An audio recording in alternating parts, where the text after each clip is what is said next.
This is a question on hydraulics, and in part A, we are to state the pressure at B and C, and we must recall Pascal principle that a pressure that is exerted at A will be transmitted undiminished throughout this whole liquid to B and to C. This means that the pressure at B and the pressure at C will be the same value as the pressure at A, and the answer will be 60 kilopascal for part A. Now in part B is a standard hydraulics question. You are given the data on the areas of the small and the large piston.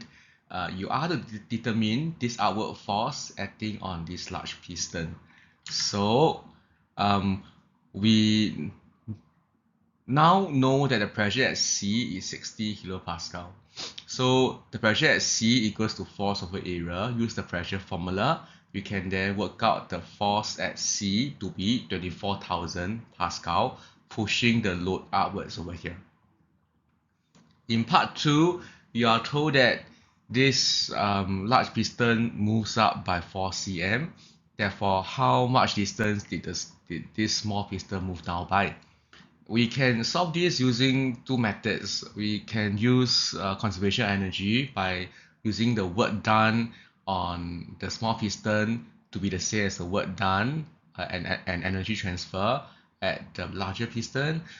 We can also use an easier concept, which is volume displaced.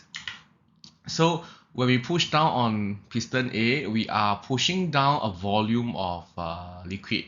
This volume of liquid will be displaced to the right side and therefore pushing up the piston. So the volume change on the left side and the volume change on the right side must be the same. So this is the simple concept of the volume change on both sides being the same. And volume on each side is simply just the cross-sectional area A multiplied by the distance moved to get this cylinder worth of liquid.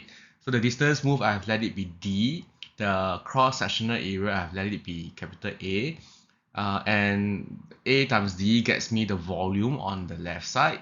And over here on the right side, you can see the volume at the large piston's side. Rearranging the equation, plug in the values, and we will get the distance A, which is the distance moved down by the small piston, is 20 cm or 0.20 meters.